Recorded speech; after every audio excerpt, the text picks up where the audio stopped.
All right, hey everyone, welcome in. You ever look at a tree after a big storm blows through and wonder if it's gonna make it? Oh, yeah, Or what even caused the damage you're seeing? all the time.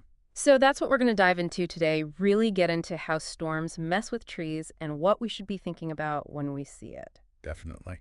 Now, we went through a ton of stuff like reports, articles, all about storm damage, and I gotta say, there's a lot more to it than just, oh, a branch broke. Yeah. We're gonna get into the why behind the damage, Right. and that's gonna help us figure out what to do about it to keep our trees, well, alive and safe. Absolutely crucial.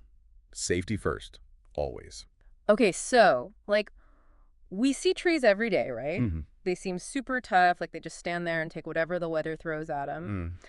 But, do we ever really appreciate just how resilient they are? Not always. I mean, you're right. They're out there every day dealing with wind, rain.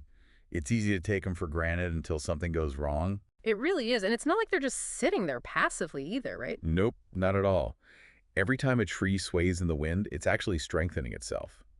Over time, those areas that bend the most develop extra strength. So it's like they're working out. Kind of, yeah. Yeah. It's almost like the tree is learning from the wind, figuring out where it needs to be stronger. Okay, but then we have storms. And that's where things get serious. The sources we looked at talk about storms introducing these excessive forces. Yeah, these aren't your everyday breezes. We're talking crazy winds, heavy snow, thick ice, the kind of stuff that can really overwhelm a tree, even if it's super strong. Exactly.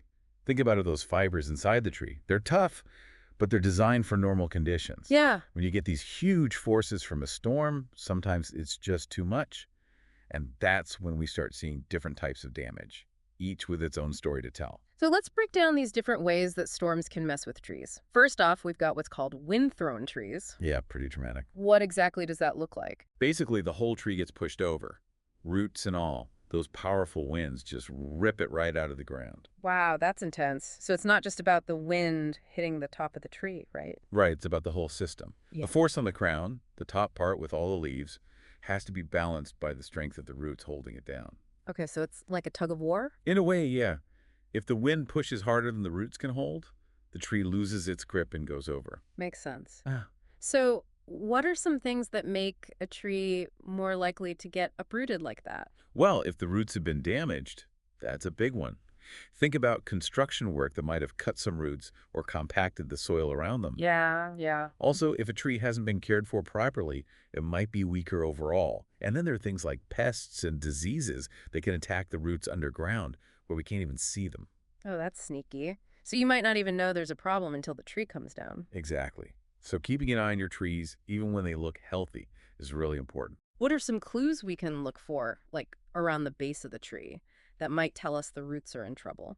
Keep an eye out for things like fungal fruiting bodies. You know, those mushroom-looking things that pop up. Oh, yeah, I've seen those. That can be a sign of decay. Also, look for any roots that are exposed or seem to be lifting out of the ground. Those are red flags. Definitely. If you see those signs, you might want to have an arborist take a look, especially if a storm's coming. And unfortunately, when a mature tree gets completely uprooted, it's usually not salvageable. Yeah, that's a lot of damage to come back from. It's not like you can just stick it back in the ground and hope for the best. What about when a tree doesn't get uprooted, but the trunk itself breaks? That's called stem failure. Uh, And just like with an uprooted tree, it's usually game over. oh no. What's interesting is that a trunk usually doesn't just snap because of wind alone. It's almost always a combo of things. Like maybe there was an old injury that never healed properly, or there's some rot inside the trunk that we can't see. Even things like cavities where animals have nested can weaken the wood. I never thought about that. And again, those fungal fruiting bodies, if you see them growing on the trunk, that's a really bad sign. So it's like the trunk has these weak spots, and then the wind just finds the weakest link and dot snap. Pretty much. It can either snap completely or buckle under the pressure. That's why it's so important to check your trees regularly for any signs of weakness, right? Absolutely. Especially the older, more mature trees. They might look strong, but there can be hidden problems. A good arborist can help you spot those and advise you on what to do. We talked about the whole tree going over and the trunk breaking. Now, our sources mentioned something called torsional stress, which causes spiral cracks. That sounds kind of scary. It can be. It's like when you twist a wet towel to wring it out. Okay, I'm picturing it. Imagine a tree with a crown. It's uneven. Maybe it's crowded by other trees and had to grow kind of lopsided. Hmm. Or maybe it was pruned badly at some point. Yeah, I've seen some pretty wonky looking trees. When strong winds hit a tree like that, they push on one side more than the other, and that creates a twisting force on the trunk and branches. So it's like the wind is trying to unscrew the tree from the ground. Kinda, yeah. And all that twisting can cause spiral cracks in the wood, especially around old wounds or weak spots. So those cracks might look small, but they're a sign of a big problem inside. Exactly. And while you can sometimes prune smaller branches to help manage this kind of damage, if it's happening on the main trunk, it's a much bigger deal. Hmm. It means the tree's structure is seriously compromised. Let's move down to the roots again. We talked about uprooting, but what about when a tree kind of tips over at the roots? Right, so it's not completely uprooted, but it's leaning precariously. That's root failure. We often forget that roots aren't just for absorbing water and nutrients. They're also the tree's anchor, holding it upright against the wind. I never thought of it like that. We've got these big woody roots that act like guy wires, and then finer roots that do the absorbing. It's a whole network down there. But as the tree gets bigger and heavier, that network has to work harder and harder to keep it stable. And what kinds of things can go wrong with the roots to cause this tipping? Well, anything that messes with the root's ability to hold on, like if the roots run into underground pipes or sidewalks, they can't spread out properly. Oh, right. Or if the soil is too compacted, they can't get a good grip. And then you've got diseases that can weaken the roots, making them more likely to break. Physical damage from, say, digging too close to the tree is another problem. Okay, so it's like a lot of things can sabotage the roots without us even realizing it. Yeah, it's happening underground, out of sight. So it's important to be aware of the things that can cause root problems and try to prevent them. So what are some signs that the roots might be failing after a storm? Check the soil around the base of the tree. If you see it heaving or lifting up, that's a bad sign. Oh, wow. Also, look for any big roots that have been pulled out of the ground or broken off. And remember those fungal fruiting bodies we talked about? If you see a lot of those around the base, that could mean the roots are rotting. Oh, okay, so those are all things to watch out for. Absolutely. And if a tree is already tipping, whether you can save it depends on how much damage there is. If less than 30% of the roots are affected, you might be able to right the tree and give some support with stakes. Yeah. But if more than that is messed up, usually the best thing to do is remove the tree, especially if it's a mature one. So it's about knowing when to try and save it and when to let go. It is. It can be a tough call, but safety has to come first. One thing you always see after a storm is broken branches.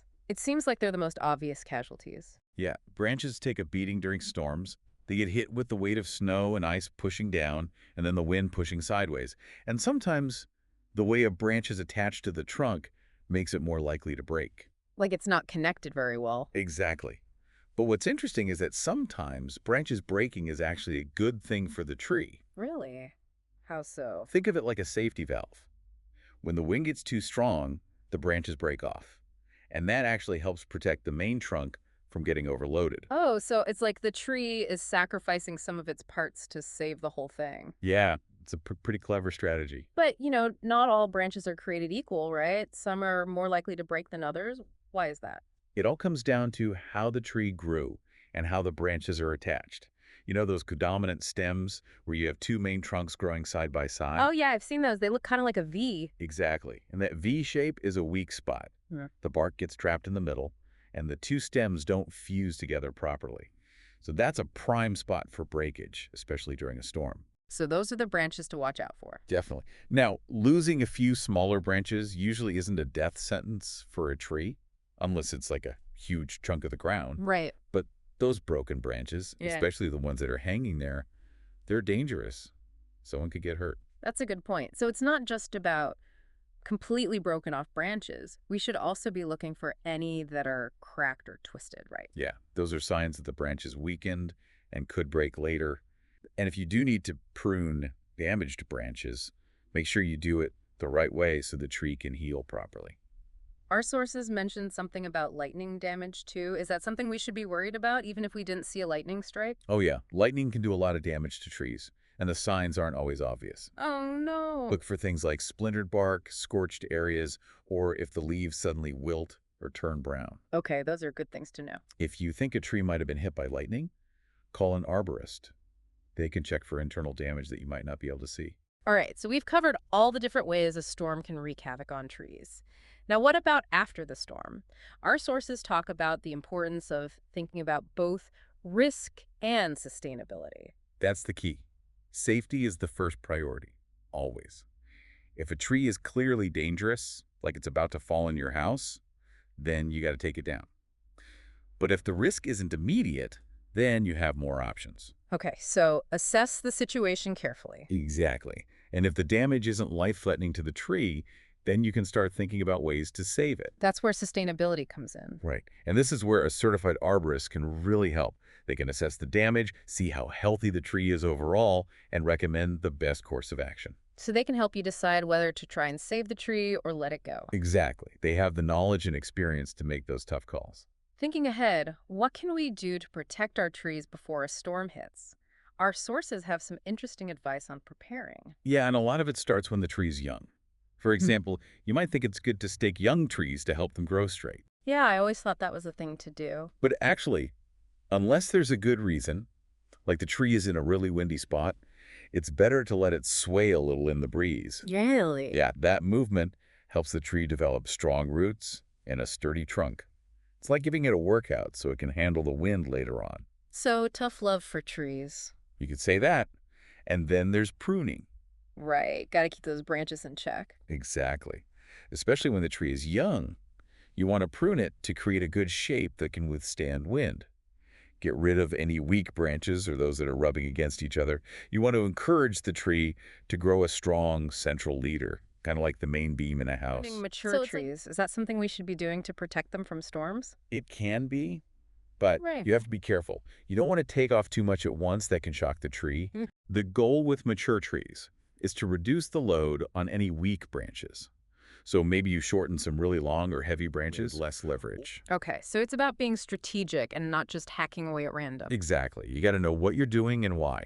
And again, a certified arborist can guide you on that. It seems like regular checkups for our trees are just as important as they are for us. 100%. Once a year, go out and really look at your trees. Okay. See if there are any broken or dead branches, any signs of disease, anything that looks out of place. Those are the things that are most likely to cause problems in a storm. So we should be paying attention to our trees all year round, not just after a storm. Absolutely. And when you're looking at the branches, pay attention to how they're attached to the trunk. You want to see a wide angle, kind of like a U shape. Got it. Those are strong connections. Avoid the ones that are narrow and tight, like a V, especially if the bark is trapped in there.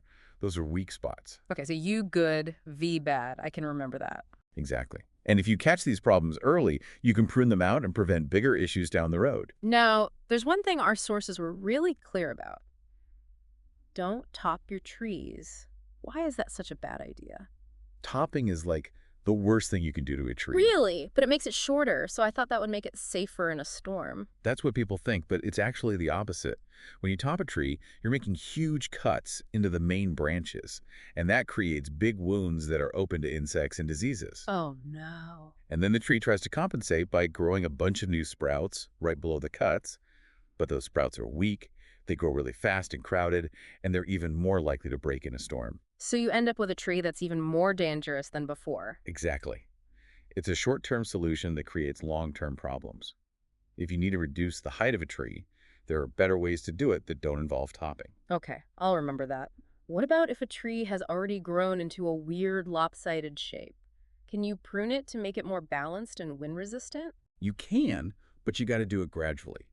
You don't want to take off too much at once because that can stress the tree. Yeah. So you might need to do it over a few years, taking off a little bit each time until it's more symmetrical. And again, proper pruning techniques are key here. You got to make clean cuts that will heal properly. Got it. I've heard people talk about thinning out a tree's branches to windproof it. Is that a good idea? Actually, our sources say that's not recommended. Trees need their leaves and branches to break up the wind. If you thin them out too much, you're actually making them more vulnerable. Really? That's counterintuitive. It is, but think about it. The leaves and branches create friction, which slows the wind down.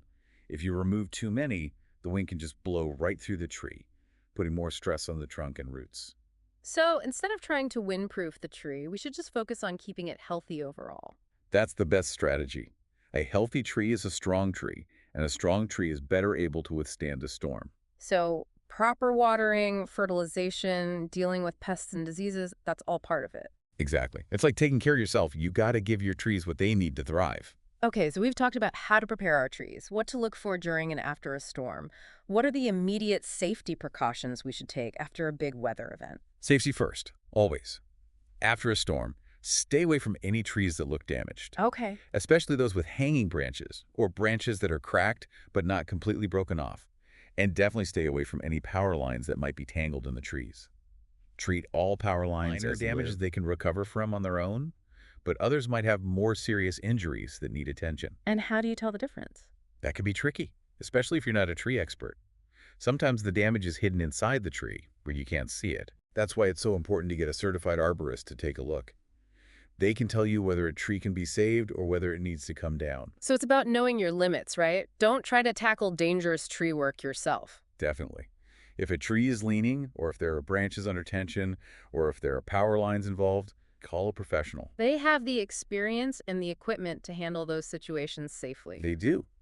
It's not worth risking your life or someone After a else's. storm. But why is their expertise so valuable? Certified arborists have the knowledge and experience to properly assess damage, make safe and informed decisions about pruning or removal, and carry out the work professionally and safely. They know what they're doing. They do. And unfortunately, after big storms, sometimes you get people who try to take advantage of homeowners who are desperate to get their trees taken care of. Oh, no, that's awful. Yeah, so hiring a certified arborist protects you from scams and shoddy work.